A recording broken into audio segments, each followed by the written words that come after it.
Hey gang, today's November 30th, 2024. Valerie's birthday. She turns 27 today. It's hard to believe we've been married for 32 years. I guess she turns 27 for the second time. Happy birthday, Valerie. Hope you have a great day. Anyway, with that said, I want to bring you up to speed on the last couple of weeks. 2 weeks ago, I shot a deer on our property that I called Shaggy. I'd had pictures of him for a long time and shot him, got it on film. And anyway, he was the best buck that I'd seen all year. Really didn't have anything else that I was even remotely interested in. And about 3 days after I shot Shaggy, another buck showed up.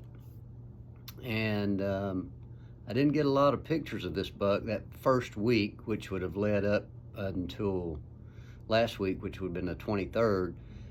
But he showed up like 2 nights, and it was just really scarce single shot pictures or whatever, and that was it.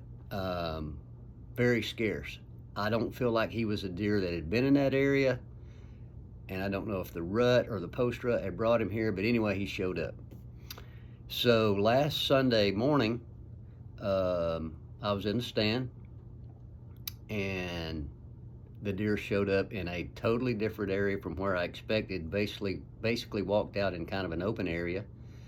I had him broadside in my scope at 30 yards. I did not shoot him because I thought he was going to come out in front of me and I'd be able to get the shot on video. He skirted me, went off in the woods. I didn't see him again that day. We went out of town for a few days for Thanksgiving, got back. I came in yesterday morning, which is Friday the 29th, and hunted, and right about legal shooting light, I saw a deer come in, and he came in, he was in a perfect position to make the shot, but I didn't know which deer it was. I could not tell. He walked around a little bit, repositioned. I got him in the scope. I looked at him, I was able to identify him, but he was quartered to me, and he left. And I got a couple of pictures of him yesterday morning. And so he was the only deer I saw yesterday. So while I sat in the stand or the box blind yesterday, I came up with a new name for him. And it was Wile E Buckoyte, because he was really sneaky around the baited area.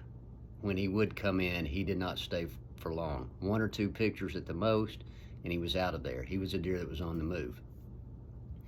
So this morning I got up. We've had a real nice cold front come through. I was going to get out before daylight. I checked my camera. He was there at, I believe it was 4:51 a.m. I'm thinking, okay, he's already passed through. I'm not going to see him. So I get in the stand before daylight. As daylight breaks, legal shooting, about the time the legal shooting hours started, I had about 4 or 5 does that were coming in, but they were acting a little bit squirrely. And they never came all the way in to the feeder, but they just kind of held back a little bit. And so I was watching them and just kind of seeing what was going on and trying to look, but they never gave any indication that there was another deer in the area. All of a sudden, I didn't move, I didn't do anything. They spook, they take off. Immediately, Buckoyte walks in from my left to my right. I could identify him. I did not go to the camera. He had already beat me twice. I didn't want him to get by me again. I shot him at 17 yards, double lunged him. He went 30 yards, left a massive blood trail, and piled up. So basically all I'm gonna have in this video is just some pictures of the buck.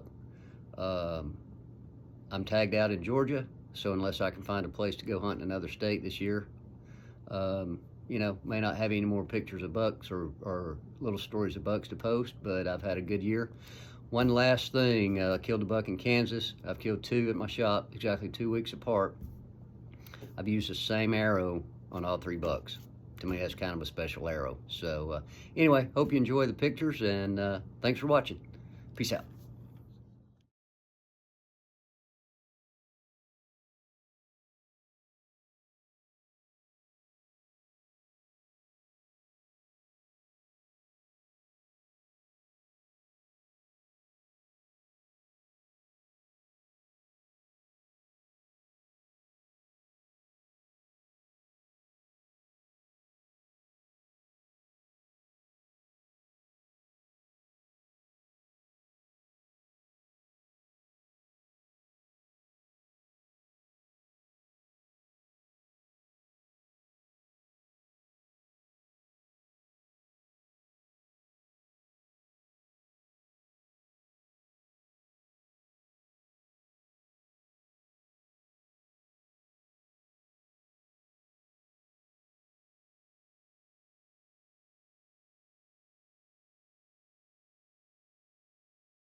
Told her happy birthday and meet Wile E Buckoyte.